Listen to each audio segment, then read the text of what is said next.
Hello friends, आज एक बहुत ही ज्वलंत मुद्दा मैं आप लोगों के सामने लेकर आई हूँ जिससे कि इंडिया ही नहीं बल्कि पूरा वर्ल्ड परेशान है। ये है कोरोना वायरस या फिर कोविड-19। हम अक्सर ऐसा सुनते हैं किसी भी इन्फेक्शन के केस में, चाहे वो कोविड-19 हो या फिर किसी भी तरीके का वायरल या बैक्टीरियल या फंगल इन्फेक्शन हो, कि हमें क्या करना है, हमें सैनिटाइज़र से हाथ को सैनिटाइज़र यूज़ करना है, हाथ को साफ़ करना है, या फिर हमें क्या करना है, थोड़ी थोड़ी देर पर अपने हाथों को सोप से या फिर हैंड वॉश से वॉश करते रहना है। तो ये किस तरीके से, ये फिनोमेना किस तरीके से वर्क करता है। बीइंग अ साइंस स्टूडेंट हम लोगों को ये बातें पता होनी चाहिए कि सैनिटाइज़र आखिर क्या वर्क करता है, सैनिटाइज़र का क्या काम है। अगर हम सैनिटाइज़र लगाते हैं तो उससे कोरोना वायरस या कोई भी वायरस किस तरीके से किल होता है, या फिर अगर हम बार बार हाथ धोते हैं और केवल पानी से हाथ धोने से काम क्यों नहीं चलता है, हमको अल्कोहल बेस्ड या फिर हमको साबुन की ज़रूरत क्यों पड़ती है। तो बीइंग अ साइंस स्टूडेंट हमें ये बात पता होनी चाहिए। इस चीज़ को ध्यान में रख के मैंने आज का ये वीडियो प्रिपेयर किया है। तो देख लेते हैं, स्टार्ट करते हैं बिना देर किए हुए हम लोग। पहले तो हम देखेंगे कुछ common facts about the viruses. जैसे वायरस को की डिस्कवरी किसने की थी, इवानोस्की ने की थी, सबसे पहले वायरस को डिस्कवर किया था। फिर देखिए हम ये बात समझते हैं कि जो वायरस का सर्वाइवल है वो इनसाइड द लिविंग ऑर्गेनिज्म। अब चाहे वो ऑर्गेनिज्म हो, चाहे एनिमल हो, चाहे प्लांट हो, किसी भी लिविंग ऑर्गेनिज्म के अंदर ही वायरस का सर्वाइवल होता है। बिना लिविंग ऑर्गेनिज्म के वायरस सर्वाइव नहीं कर सकता है। फिर देखिए ये एक कनेक्टिंग लिंक होता है between the living and non living things. यानी जो वायरस होता है इनके पास लिविंग और नॉन लिविंग दोनों तरीके की कैरेक्टरिस्टिक्स होती हैं। लिविंग कैरेक्टरिस्टिक्स क्या है, जैसे कि इनमें प्रेजेंस होता है डीएनए और आरएनए। हमें भी पता है कि डीएनए और आरएनए जो है वो जेनेटिक मटेरियल होते हैं और ये लिविंग कैरेक्टरिस्टिक्स शो करते हैं। इसके अलावा ये पैरासिटिक प्रॉपर्टीज भी शो करते हैं। फिर देखिए नॉन लिविंग की क्या क्या कैरेक्टरिस्टिक्स हैं इनमें, जैसे कि ये एसेलुलर होता है, यानी कि एब्सेंस ऑफ सेल वॉल होता है और इसमें प्रोटोप्लाज्म की भी कमी होती है, प्रोटोप्लाज्म इसमें नहीं होता है। तो हमने अक्सर पढ़ा है कि प्लांट सेल होती हैं या फिर एनिमल सेल होती हैं, दोनों ही सेल के पास क्या होते हैं, अपने सेल वॉल होते हैं, लेकिन इनके पास सेल वॉल एब्सेंट होता है। इसी वजह से हम इनको किस में काउंट करते हैं, सेल वॉल और प्रोटोप्लाज्म की एब्सेंस की वजह से ही हम इनको नॉन लिविंग में काउंट करते हैं। इसके अलावा देखिए बहुत इंपॉर्टेंट बात कि they could not produce and grow outside the living cell. जैसे कि जैसे हमारे पास जो नॉन लिविंग चीजें हैं, बुक्स हैं, चेयर है, ये सब क्या ग्रो और रिप्रोड्यूस कर रही हैं? नहीं, इसीलिए हम इनको क्या कह रहे हैं, नॉन लिविंग कह रहे हैं। इसी तरीके से वायरस भी जो है वो इन्वायरमेंट में क्या करेगा, अगर इन्वायरमेंट में पड़ा हुआ है तो वो सुषुप्तावस्था में है, वो ना तो रिप्रोड्यूस करेगा ना तो ग्रो करेगा। लेकिन जैसे ही उसको कोई होस्ट सेल या लिविंग ऑर्गेनिज्म में एंटर करेगा तो वो अपनी लिविंग कैरेक्टरिस्टिक्स शो करने लगेगा।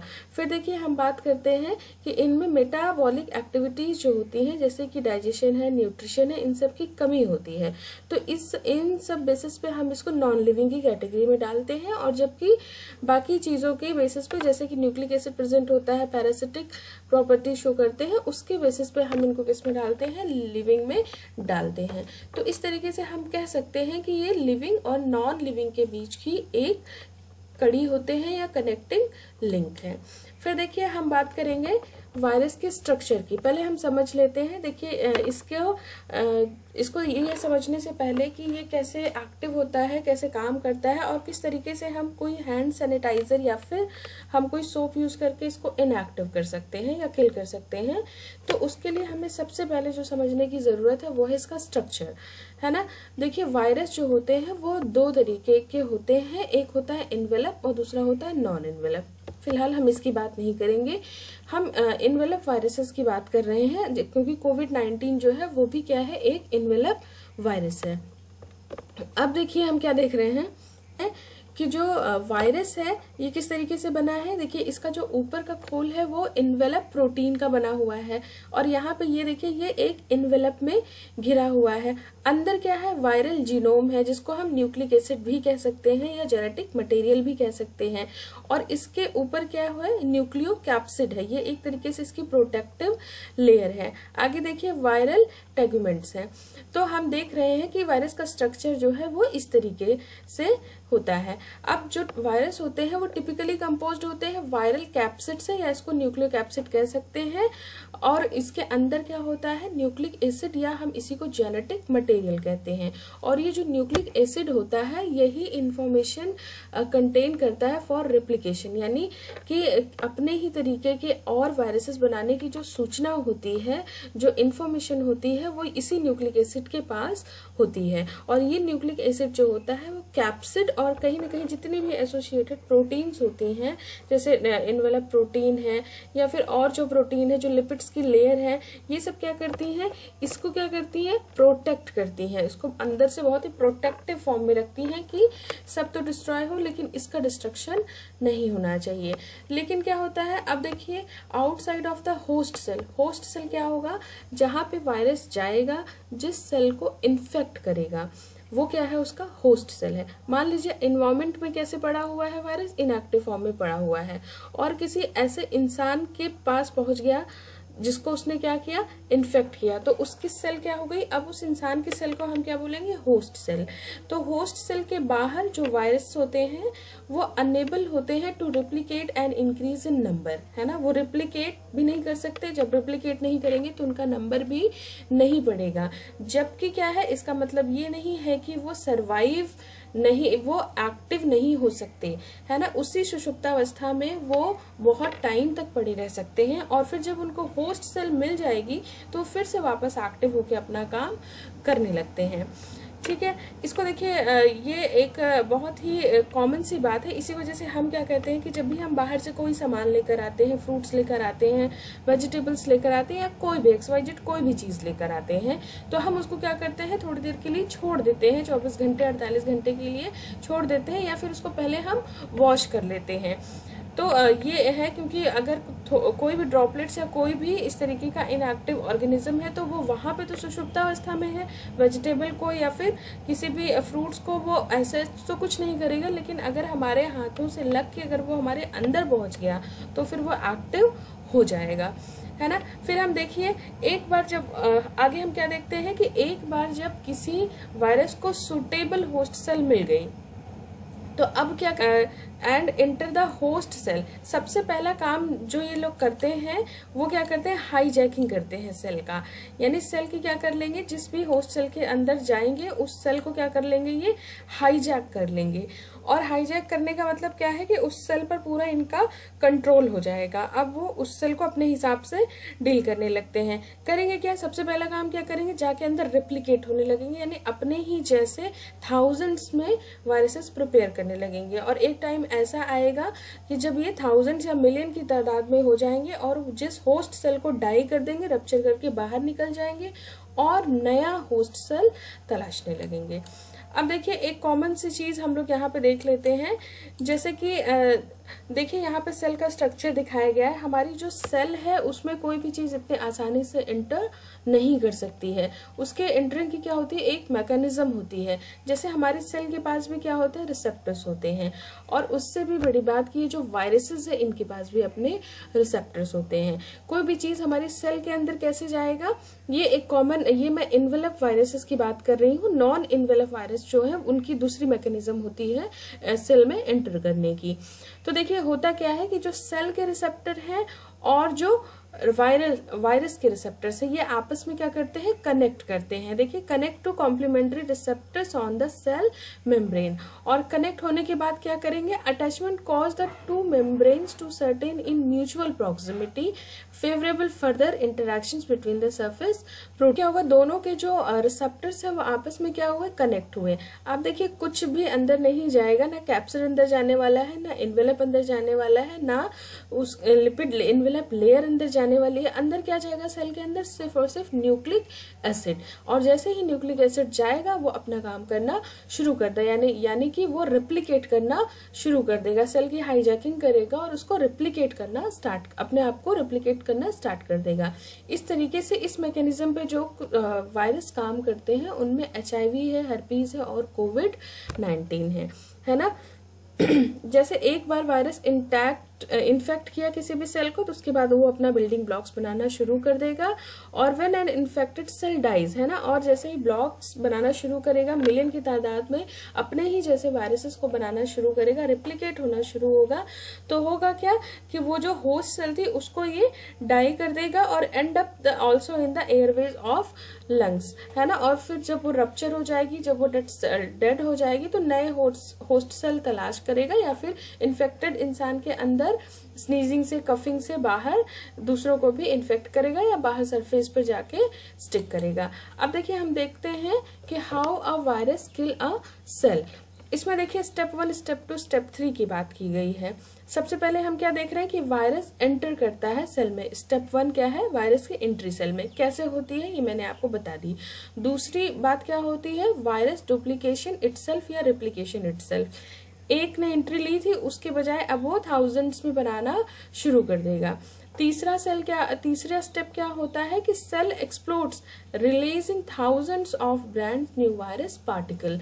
इसको क्या करेगा, अब वहां से सेल को डाई करेगा और थाउजेंड्स या मिलियन की तादाद में जो वायरसेस है वो रप्चर करके बाहर निकलेंगे। नेक्स्ट अब हम देख रहे हैं कि आगे देखिए हमने क्या क्या पढ़ लिया कि वायरस का स्ट्रक्चर क्या क्या है, वायरस क्या होता है, किस तरीके की कैरेक्टरिस्टिक शो करता है। इसके बाद हमने ये भी देखा कि वायरस किस तरीके से सेल में एंट्री करता है और एंट्री करने के बाद वो क्या क्या मैकेनिज्म यूज करता है किसी भी सेल को हाईजैक करने के लिए या बॉडी को इन्फेक्ट करने के लिए। ठीक है, अब देखिए हमें क्या समझना है कि जब भी कोई भी इन्फेक्टेड इंसान है, जैसे किसी में वायरस की एंट्री हो गई है और वायरस का इन्फेक्शन हो गया है, अब उस इन्फेक्टेड इंसान ने क्या किया, कफिंग की या फिर स्नीजिंग की, तो अब क्या होगा, ये टाइनी ड्रॉपलेट्स के फॉर्म में ये जो वायरसेस हैं वो क्या होंगे, बाहर निकलेंगे। और इनकी रेंज स्पेशली अगर स्नीजिंग कोई करता है या छींकता है तो उसकी रेंज कितनी होती है, 10 मीटर तक, 10 मीटर तक वो जा सकते हैं। अब ऐसे अगर किसी इन्फेक्टेड इंसान ने कफिंग की या स्नीजिंग की तो टाइनी ड्रॉपलेट्स क्या होंगी, वो हवा में आ जाएंगी और 10 मीटर तक का रेंज कवर कर सकती हैं।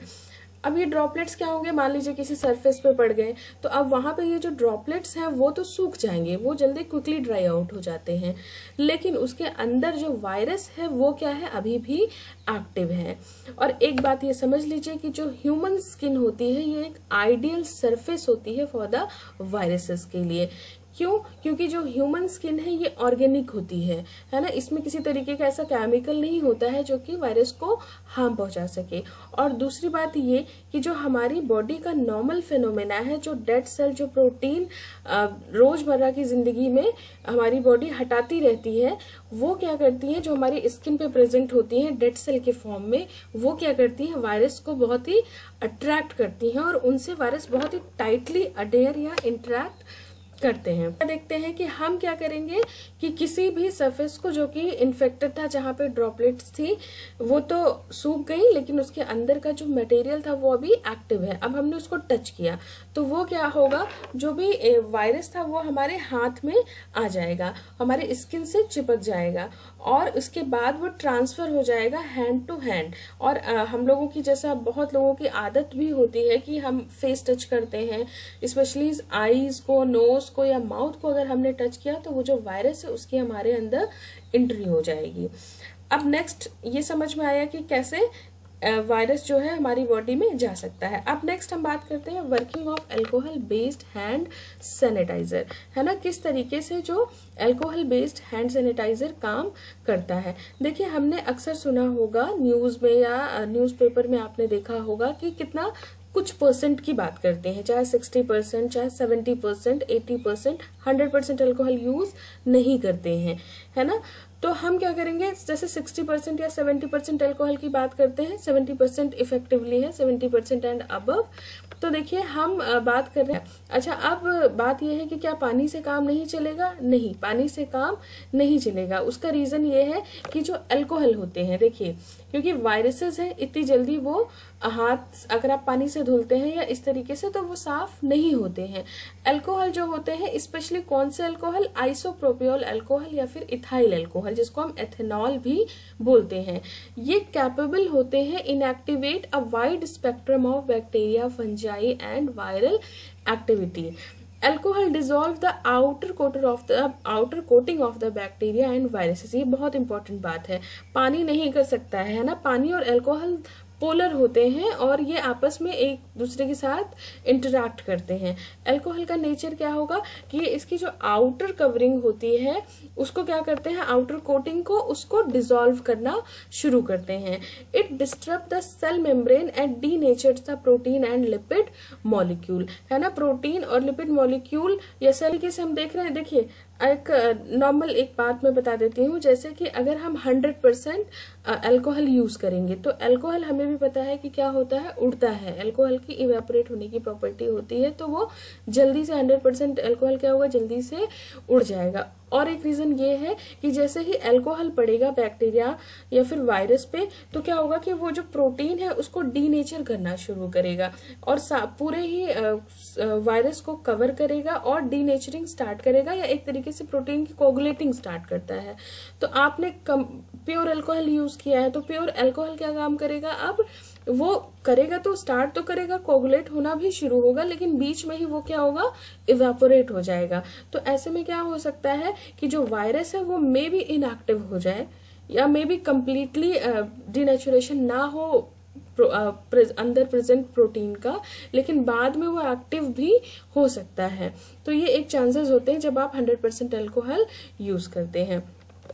तो अभी क्या करें, water alone is not good at competing with the strong glue like interaction between the skin and virus. मैंने बताया कि स्किन और वायरस के बीच में बहुत ही स्ट्रॉन्ग इंटरेक्शन होता है जिसको हम ग्लू लाइक भी कह सकते हैं, तो वाटर अकेले तो नहीं कर सकता है।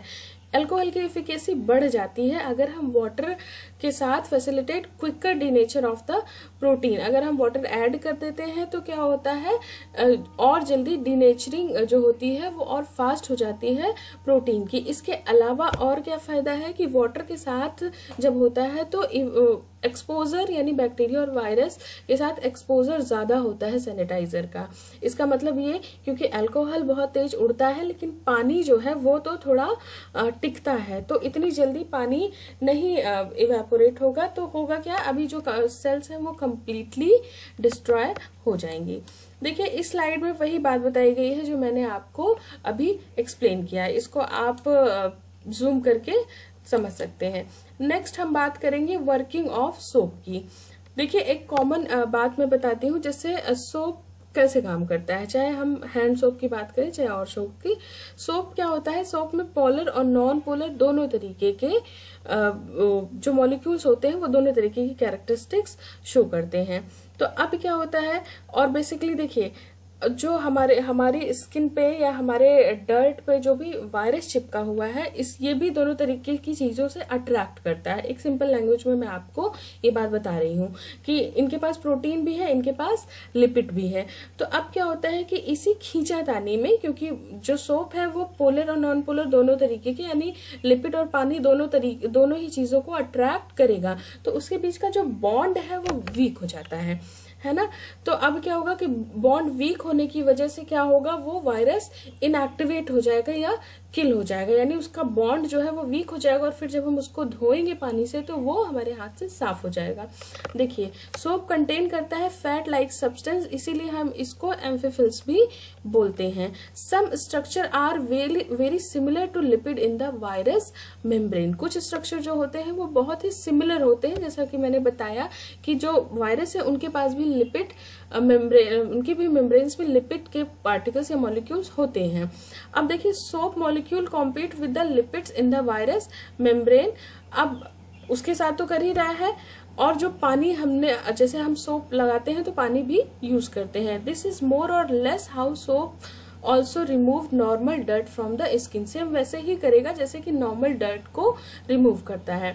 देखिए the soap not only loose the glue between the virus and the skin but also Velcro like interactions that hold the protein lipids and RNA in the virus. तो अभी ये क्या करेगा कि जो ग्लू लाइक सब्सटेंस यानी बहुत जो टाइटली अडेयर है स्किन से वायरस, उसकी जो बॉन्डिंग है, जो ग्लू है, उसको क्या करेगा, ये तोड़ेगा, क्योंकि बीच में खींचातनी होगी, आधा वो पानी की तरफ जाना चाह रहा है, आधा वो लिपिड की तरफ जाना चाह रहा है, तो उनके जो बॉन्ड्स हैं वो वीक हो जाएंगे, है ना। ऐसा देखिए नॉर्मल भी होता है, जैसे हम यूटेंसिल साफ करते हैं, बर्तन साफ करते हैं, तो क्या होता है कि हम देखते हैं कि जो भी, चाहे आप तेल का देख लीजिए दाग पड़ा होता है या कोई भी ऐसा डर्ट होता है, तो आप उस पर थोड़ा भी साबुन लगाते हैं तो थोड़ी देर बाद आपको थोड़ा स्क्रबिंग लगाने की जरूरत पड़ती है। तो होता क्या है कि जो भी बॉन्ड बना होता है ना उसके बीच में वो वीक हो जाता है, क्योंकि दोनों तरीके की प्रॉपर्टी, थोड़ा स्क्रब लगाया, वीक बॉन्ड था, और पानी से साफ किया आपने, साफ हो गया। सेम वैसी कंडीशन हमारे स्किन के साथ भी होती है। अब देखिए ये तो डर्ट का मैंने बताया, लेकिन वायरस के केस में क्या करेगा, जो ग्लू लाइक इंटरेक्शंस होता है वायरस और हमारे डेड सेल के बीच में, उस बॉन्ड को ये वीक करते हैं। Because the virus is a self assembled nano particle in which the weakest link is the lipid, है ना। सबसे वीकेस्ट लिंक क्या होता है, लिपिड होता है, लिपिड बाइलेयर। तो उसको क्या करता है, सोप तोड़ने का काम करता है, सोप डिसॉल्व कर देता है फैट मेम्ब्रेन को, and the virus falls apart like a house of card and dies. जैसे कार्ड्स का मैल आप बनाइए और एक कार्ड खींच लीजिए तो वो पूरा ढह जाता है, उसी तरीके से वायरस का भी काम है, क्योंकि जो लिपिड बाइलेयर से बना हुआ है, अगर लिपिड के मॉलिक्यूल को उसने खींच लिया अपनी तरफ, तो अब क्या हो गया, वो पूरा वायरस डिस्ट्रॉय हो जाएगा। और देखिए, और rather we should say it becomes inactive as virus are not really alive. तो अब वायरस क्या है, रियली अलाइव नहीं रह गया है। तो इस तरीके से हम देखते हैं कि सोप किस तरीके से वर्किंग होता है या सोप किस तरीके से काम करता है। इसी वजह से हम कहते हैं कि जब हम हैंड को वॉश करें तो 20 सेकंड तक अच्छे से प्रॉपर हर जगह पर लगा के वॉश करें, जिससे कहीं भी अगर इन्फेक्शन है, कहीं भी अगर वायरस है, तो वो साफ हो जाए, वो किल हो जाए।